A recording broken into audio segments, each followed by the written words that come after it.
Katana number 8, written by Ann Nocenti, art by Cliff Richards. Last issue,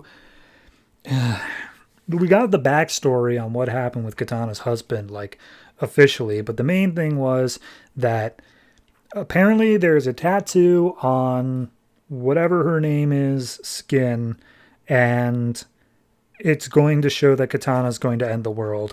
And now Katana has to fight Coil in a one-on-one sword fight. Her name is Shun, by the way. So at that point, Shun says, like, oh yeah, you outsiders did all these tattoos to me. You turned me into a freak show. And we see that Katana's all ready to start fighting Coil, but Sickle says, no, hold on. If you want to do this right, we have rituals. First, you have to beat you have to beat Coil using his Coil sword. You got to use like the weapon of his choice to beat him. So at that point, we just jump right into it. The duel begins, and it doesn't, like, it's just like 14 pages of a fight scene here, where the only thing that happens is they say, yes, Coil's true strength is not with his Coil sword, but with his words. He is able to speak poison that gets you off edge and whatnot, so that he can deliver the winning blow. And this entire time he's just saying, geez, Katana, you're going to end the world. That tattoo says so. You're awful. How much blood must spill before you are satisfied, before you find your way? Katana's just like, shut up. You're also a sociopath. He's like, that's not better. What? So at some point there, we see Katana does manage to catch him off guard, binds him up with the Coil sword, and wins. And so she lets him go, says, yes, you won, haha. Shun also jumps in on making fun of Coil, and Coil's like, well, yeah, you still got some skin I could tattoo. You better shut up, lady. So Coil then bows before Katana and says, all right, whatever, but you still have a second test. You still got a second thing you got to do. And she's like, this is a test that everybody has to do in order to get into the thing. And he's like, yeah, totally. And apparently it's Mona Shard. Now, if you remember, back like 4 issues ago, Katana's sword broke, and a bunch of spirits escaped, including this one of what appeared to be like a young girl or something, who took a shard of the sword with her. We're getting back to that. So apparently she is trying to basically take over the Dagger clan, because they are a ruthless but stupid clan, and she's going to rule them with an iron fist and then take over whatever. So she says, all right, well, if I do that, then if she's this bad of a thing, I have no problem killing her. Just tell me where I can find her. And it's like, oh, she's near some ship graveyard, something. Just go check her out. So then we go over and we see at a public park in Japantown is Mona. And she's like, oh, I've got an old woman body. I need to take the edge of a young girl, because that's going to be my thing to keep them off guard. So she possesses the body of this young girl who's just like a total bitch, and then proceeds to train this body in a shipyard by like turning her entire body into one big scar so that she's unable to be harmed. And we see that she has Shun's foot, which has the prophecy of the Dagger clan on it, and she's like, yes, I will take them on and be their leader. So then we go back into Japantown, and Jesus Christ, I forgot this was even in this issue. Go back into Japantown. Katana's just walking openly with Shun and just like, oh, what are we gonna do, Katana? And she's like, I'm going to work on myself before I try to fix others. That's my thing. And then a falcon swoops in. And I think a falcon swooped in last issue. And this time she's like, all right, that's 2 times. Screw this. I'm going to go check out what this falcon's about. And she follows it up a hill, and she comes across Falcon, the man.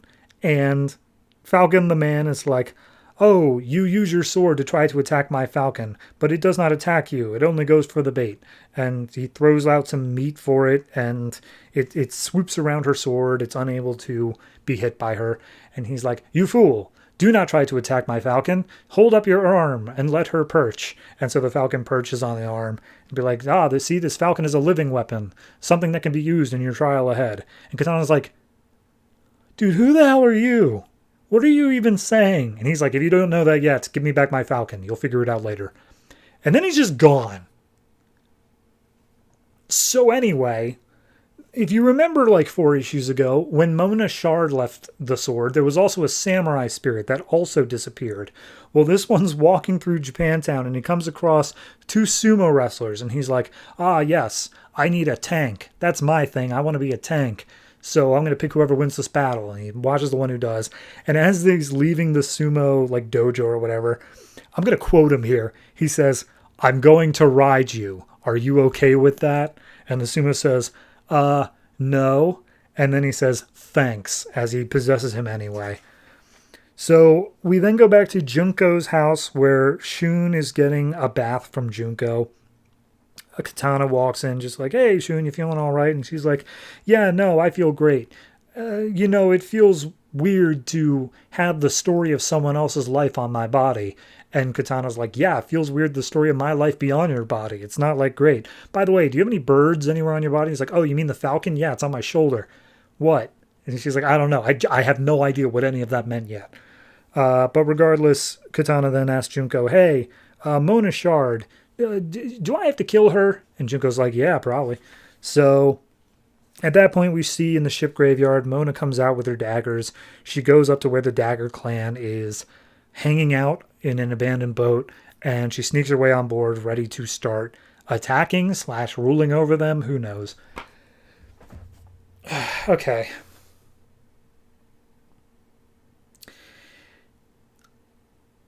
I could follow this issue right up until we got into the ghost stuff, and then it's like, it's such a hard left. Like, oh yeah, no, here's the test that you have to do to take over the Sword Clan and claim your rightful place in order to do whatever the hell it is we're even doing here. And it's for a ghost that didn't even exist prior to the story? Like, maybe it's more so talking of, oh no, you have to take out the Dagger Clan leader. But like, she's not the leader. We see she's not the leader. She's just planning on becoming the leader. What? And then like, there's a part that I skipped over where Coil's going on this whole thing of like, oh, the outsiders are basically like the League of Assassins, where we just attack people who deserve it in order to keep the natural balance. Like, is that what they're talking about? I don't get it. It feels like I was fully starting to understand this story, and then all of a sudden we're like, oh yeah, right, we had ghosts running around. Silly me. Okay.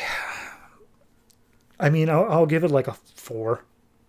It's not the worst written book in terms of I get what each scene is doing, but it just feels so haphazardly thrown together like there is no plan. We're just... this book could be canceled at any given point, and we're just waiting for the people up high to say, this is your final issue. And at any point, we could just throw on the final page saying, and then Katana did whatever she needed to do. The end. And it only has 2 more issues. It's 9 and 10, so we're getting there. But I don't get it. I don't think I'm supposed to get it, but I definitely don't. So it's a 4.